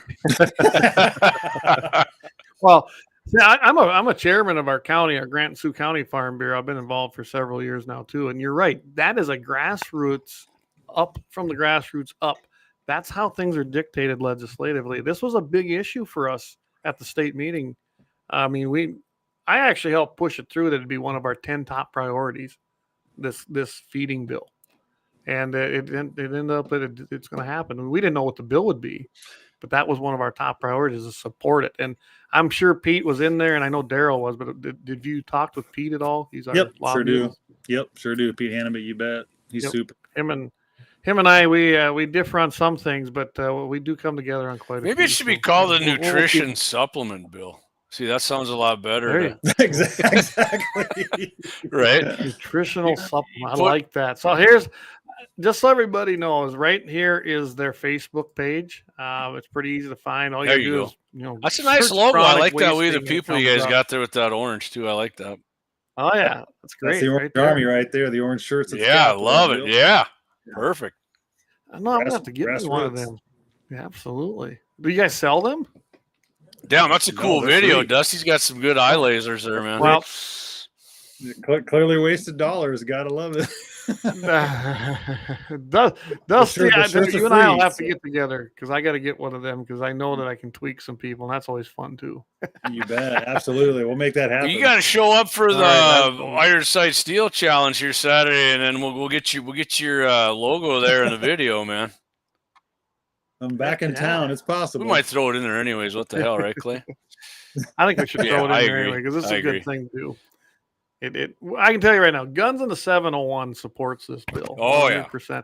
We'd love to see it free of amendments, but we 100% we support this a clean bill. I mean, the only amendment I'd like to put in there is a second amendment. So, and Section 3, we do still recognize the U.S. and the state constitution in their in recognizing the Second Amendment. There you go. We are losing hunting recruitment just across the nation, not so much North Dakota, but across the nation. Yeah. I think it's down like 12%. So that's an issue too, and CWD is just part of it, right? I mean, you just go to the food stores and you get rid of hunters and you have no more guns, and it's just. Well, think about it, guys. If you have an area like 3F2 where they let so many tags out that you can't even get on land, I mean, you can't allow that many people on your land, especially with the amount of population that the deer have seen decrease. So that would be frustrating, wouldn't it? I mean, people just give up. I know people. Honestly, you should do right. You should do like I used to do when I'd go hunting. I always went and found my area that I wanted to apply for out of state or out of my area, talk to the landowners and get access before I even apply. But a lot of people don't do that. So yeah, I can see where that would get frustrating. The thing about like Dusty's saying, you lose hunters, and I know some people, like a lot of people just say, "Wow, they're hunters, they're fuds, all they care about." I'll tell you what, Dusty, most people I know who are big freaking gun guys now, they started out hunting when they were 14, 15 or younger than that, right? And it just kind of progressed into them being big gun owners. So I mean, the less hunters we get and people in hunting, I mean, that's only going to affect people on our team down the road, in my opinion. Right, the people who like freedom, you end up liking hunting. Most of these people end up being, Clay's got the flag in the background. Don't tread on me. You guys got "We the People" on your logo, and they end up being, when I started hunting, what I had a single shot 20 gauge and rifle. I have bolt action, and now I got freaking more ARs than most people Absolutely. I know. So, but I mean. If you lose hunters, down the road, you're losing people on our team, man. It's a bad deal for us. Oh, absolutely. So I'm going to put this up there because I think Dusty can explain it. He goes, "Why does it have to expire in 2029?" Nature is just. So that is the amendment. They put that on in the Senate committee. It has to expire in 2029, and that's an amendment I guess we kind of compromised with. Because give it 4 years, because there's still a little concerns in there that there could be an issue down the road. And which Game and Fish still already have the authority, but if that's what they had to do to get it through the Senate, then that's what we had to do. So, right, to make the Senate. And that's how, I've done that. I've been involved in that long enough, lobbying and doing legislative issues on Second Amendment. Sometimes you do have to do that, even though it sucks. You got to revisit it, but at least you can come back and visit it. And by that time, you'll have enough data to prove that you were right. So it shouldn't be a problem extending that and putting it in permanent. I seen that in there too. I know you and I visited with it, before we went on air, and I think it works to your advantage though. Hey, listen, look, everybody, tell this to the House committee. We have an expiration date. So if this don't work, then we regroup and we see what happens. I mean, I don't think it's going to be detrimental to you because if it works for you. And if it don't work, then you do something else. But we all know it's going to work. So it just gives you guys more ammo to say, now, look, listen, here's what happened. Nothing got out of hand. No more deer died than what was already happening naturally. So it had no effect. Let's make this permanent. I think it'll help you guys make more of a call to make it permanent. Yeah, absolutely. Oh, my favorite sunset ban worked out in our favor from 94 to 2000 for us. So. Yes, it did. The assault weapons ban, 10-year sunset clause, and we all knew that was the only thing to protect us. That bill was going to pass. Remind me who got that put in there, anyways, Clay. That sunset provision. That would have been. No, they compromise all the time. Yeah, no. So Gene says, we going on what I said, he said, my dad took me hunting from 5 years old, and now I have a gun for every occasion, long range, short range, brush, et cetera, et cetera. He's even got that 45-70 for the Iron Sight Seal Challenge here on Saturday. I like the one I used for my Happy Ending Chronicle. Which one was that? All of them. Yeah. Well, I was on Toddler and I filled in for you. We think we did the happy ending was the guy with the muzzle loader. Yes, that was great. Yeah, I did catch that. That's what I said. If you get one guy with the musket ball and the rest of them gets to the big cloud, man, they're just disoriented and took off running. It was great. Yeah, I appreciate you filling in because we we had a were good cutting time. up that It was fun. CW. We're cutting up that CWD and tainted beef. So I think we're all gonna live. Yeah. Yeah, no, that was we had a good time. Dan was in there. It's every Friday, man. It's a good time there. Yeah, no, yeah. So I guess speaking of that, we're gonna be April 2nd, right? I believe Yep, it's the Wednesday, that, April 2nd. So next week. Yeah, believe week from yesterday. We will be in studio at KFYR 5:50 a.m. We're going to be on Dakota mornings, the full 2 hours with Michael Bell. So keep that in mind. I imagine we need to talk a little bit about this bill on there. Oh, for sure. I know I'm gonna. For sure. And I don't know what you got, Clay, but there's a whole kind. I got more of a hunting tint on some stuff I want to bring in there. And next week I was thinking do something a little fun, like your 5 most detested hunting phrases and your 5, like stick a pig and or something like. I got a whole list of stuff. Point blank. Yeah, range. something like that. We can do like I'm thinking next week on guns, and then we'll do like our 5 favorite and our 5 worst, our 5 most hated. I got rid of my clip out of my AR. Yeah, the clip might make an appearance there, but. I mean, I got a real one here. I got one of the. There you go. Yeah, that's an actual clip. This is a clip. So Dusty, I got to ask you what is your favorite hunting rifle? What do you use hunting? You got multiple ones, or you got one you got your trust in that you use every year, or what do you do? Bow and arrow is my favorite by a long shot. Is it? But yeah. Okay, what kind of bow you got? I got a Hoyt G3 Element. So I've had it for years. I'm not a real big bow guy and not a really big gun guy. Me and my wife and boys have a few guns, but I shoot my first gun I had when I was 14 or 15 years old was a 30-06 light Winchester lightweight, and I still shoot the same rifle. Perfect. See, it's the guy who shoots the one gun. There, I mean, the older I get, the more I'm digging into that. The guy who shoots his one gun the most is probably it's. You're comfortable with that, you shoot it real good. Yeah, what's the IBO on that 6.5 Creedmoor? Hey, Dougie. No, there's no man bun. You can't grow man bun on this hair, man. That'd be the ugliest gray man bun of all time. See, what's going to happen with Doug and the Creedmoor, he's going to shoot mine, and then next thing you know, he's going to be like this huge. Because I always gave Scotty and Jesse crap about having 6.5s, and then I shot him, and I was like, God, my dad bought that one. I was like, God dang it, they were right about it. I don't know. I got a 6.5. It's fun to shoot too, but I don't know. My favorite, what my favorite is? My deer rifle. It's a 270. Yep. It's gonna always be my 270, the first one I bought. And my Swift. That's my Predator gun, and I love that gun.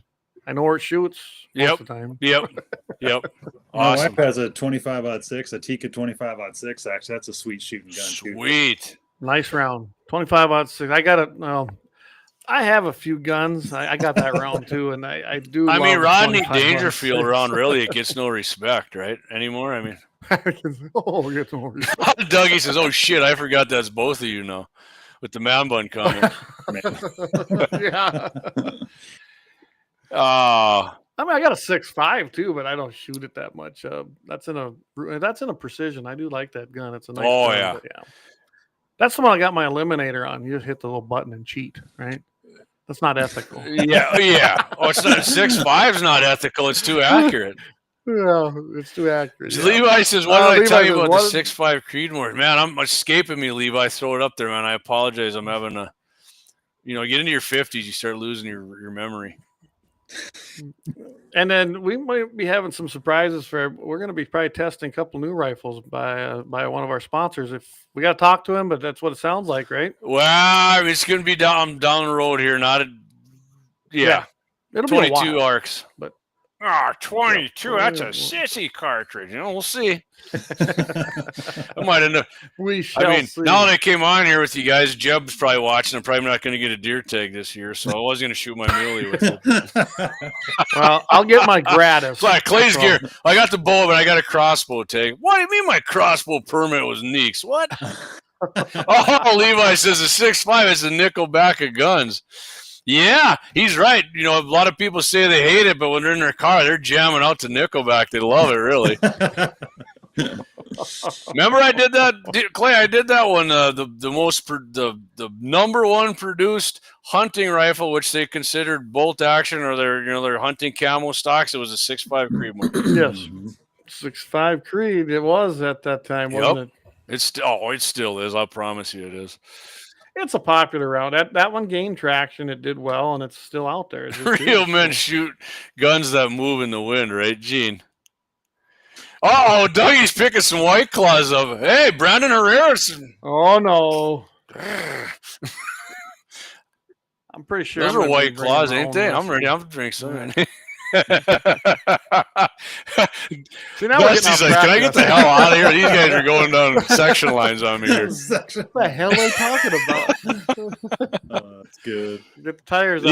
Yeah. If you can make it, Dusty, I sent you the address, man. We're starting at 11 on Saturday. Like I said, I know the weather's going to suck, but appreciate the invite, you guys. You bet. I'm glad you came on. I'm glad I jumped on with you. Good to meet you. Hopefully, I'll meet you in person sometime. Yeah, absolutely. If you can't, Dusty, we'll always keep you in mind. We'll make sure we do a little bit of that. We'll do some more. We've been doing about every 3 months. Okay. Yeah. Awesome. Yeah. Yep. Please keep me posted. We'll make sure to get you guys some shirts too, some We the People shirts. Oh, absolutely. So refresh us again. What were they talking about for next week for legislatively? They're going to discuss the amendments again in committee either Thursday or Friday. And I'll let you guys know as soon as we hear something, but all that's kind of been kept under wraps too. So okay, they just pop it up whenever they can, but we're going to be there no matter what. So okay, yeah, because you can go in, you just don't get to talk, you just get to observe, right? Yep. And then if anybody missed it, Dusty, when they go on and they get the emails from everybody, what do you want them to tell the committee members? Just say, please, yes vote, do pass out of committee, and then yes vote on the floor as written. Support SB 2137. No amendments. 0 amendments. All right. Awesome. Yep. Awesome. Appreciate you guys a bunch. All right. You bet. Oh, hey, we appreciate you coming on. We're going to have you on more. Great. I don't think this is going to be done. Even if it passes, it's not going to be done. You and I both know that, especially with the expiration. Exactly. So we'll definitely have you join us. We like to have guests that'll come on once in a while and updates. And, you seem like a solid guy, so we'd love to have you on. Awesome. Yeah, thanks so much. much. Get shooting a little more, though. Yeah, you know what? Here's what happens. The more you hang out with me and Jamie, it just for some reason you happen to buy more guns. Okay, right. Why not? But ammo's getting cheaper, man. Stack it deep now. You never know, right? A lot of people are all comfortable because DJT's in there, but we'll see. That's what I'm saying. Yeah. All right, so everybody, again, next Wednesday we'll be on April 2nd, KFYR, 5:50 a.m. at what is it, 9 o'clock? 9 to 11 Central. 9 to 11 Central Time with Dakota Mornings. This Friday, tomorrow, I'll be on with Todd bright and early, 7:15 Mountain, 8:15 in the Central Time Zone on KFYR 550. And of course, we do that every single Friday. Everybody, unless you guys got something else you want to add. Hey, and after we're on with Dakota Mornings Wednesday, Clay, that Thursday we'll be back on here. Guns in the 701. Clay and I'll be on 8 p.m. Central and 7 Mountain. And of course, hey, we're going live on X and Rumble Saturday. Right. I don't know what time. What time are you thinking there, Clayton? I don't know. I think we'll do it after the shoot. How about that? Okay. So I'm going to guess. Let's just say 1:30. Check it out. I mean, you can always watch the replay because, I can't say what's happening, but somebody's going to get something. We're going to use the piece of cardboard with printed names on it to give away free. Okay. There we go. That way we don't get nixed on the comment. Yeah, exactly. Because I just watched Brendan Herrera today, and he said they're still – we know they're still pulling shit on us on Facebook. Like you got your Facebook page there. We were talking a little earlier. Clay and I had our old Facebook page, 2,500 something. They zapped us. They claimed we were gun dealers. We tried to appeal. They didn't want to hear it. They shut us down. So now we started over, and we're I don't know. We're coming back slowly, but X is our big hammer now. So whatever. It is. Well, hop on Facebook, find Chronic Wasting Disease, And then while you're there, you might as well. And I think if you look through our likes and our following, it's on our Guns in the 701 page. Like them both, share them, find your friends, invite them. Let's build them pages. Right on. So with that, I guess, again, thanks, Dusty. And hopefully maybe we'll see you Saturday. Hey, thanks for you guys for the invite and support. And I want to thank all the listeners and people watching too. Can't thank everybody enough. We appreciate it. Yes. All right. With that, everybody, keep your powder dry. We will see everybody here tomorrow morning and again next week. Thanks for listening. We'll catch you guys in the next show.